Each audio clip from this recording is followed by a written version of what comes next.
ఈరోజు నగరి ప్రజలందరికీ చాలా సంతోషకరమైన ఒక పండుగ వాతావరణాన్ని అనుకూలంగా దేవుడు ఇచ్చిన రోజు కాబట్టి ఈ ఒక ఆనందాన్ని అందరు ప్రజలు నగిరి ప్రజలు అందరితో మేము కూడా పంచుకుంటున్నాం. ఏమంటే 10 సంవత్సరంగా నగిరికి పట్టిన శని పీడ విరగడైన రోజు కాబట్టి అందరూ ఆనందంగా ఉన్నాం. ఈ శని ఎప్పుడు వైఎస్ఆర్ పార్టీకి రోజు అడుగు పెట్టిందో అప్పుడే పార్టీకి కూడా శని పట్టిందని చాలా బాధ మాకు.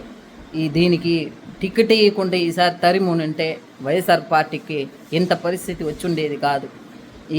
ఏమేమి ఎవరిని బ్లాక్మెయిల్ చేసిందో, ఏం కర్మ చేసిందో, ఏం మాయం చేసిందో ఈ రోజా అన్న వ్యక్తి నగిరిలో వచ్చి దాపరించి కుటుంబ పరిపాలన, అరాజకము, అక్రమం, అవినీతి, అన్యాయం ఇన్ని చేసి నగిరి నా అడ్డ నా గడ్డ అని ఎవరు అడ్డలో వచ్చి ఎవరు అవినీతి చేసేది? ఏమనుకున్నావు? నగిరి ప్రజల్ని చిత్తుగా నేను ఓడించి నగిరిలో నేను ఇంకెక్కడ కనిపించనుకుంటా భూస్థాపితం చేసినారు. చూసినావా రోజా?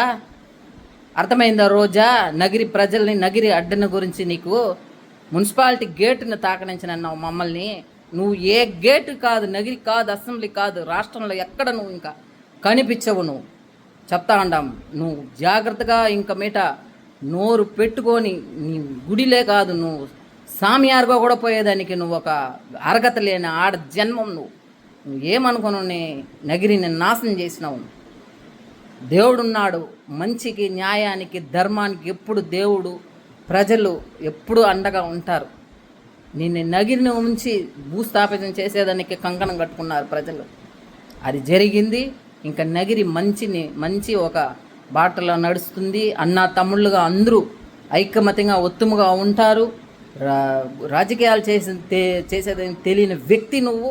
అందరిని విరోధాలు చేసి ఎవరితో మాట్లాడకూడదు, ఎవరు పోకూడదు, ఎవరు రాకూడదు అన్న ఒక కర్మమైన ఆడదాన్ని తెచ్చి నగిరిలో పెట్టుకొని మేము ఎంతో తప్పు చేసినామని ఎప్పుడో మేమందరూ తెలుసుకున్నాము. అందుకే నేను తరిమి కొట్టాలని కంకణం కట్టుకొని నేను ఈరోజు భూస్థాపితం చేసినాము. రోజా, అర్థమైందా రోజా? పోయిరా, బాయ్ రోజా, బాయ్, పో ఎక్కడెక్కడ పో. షూటింగ్లో ఎక్కడ అడుక్కు తింటావో తినిపో రోజా.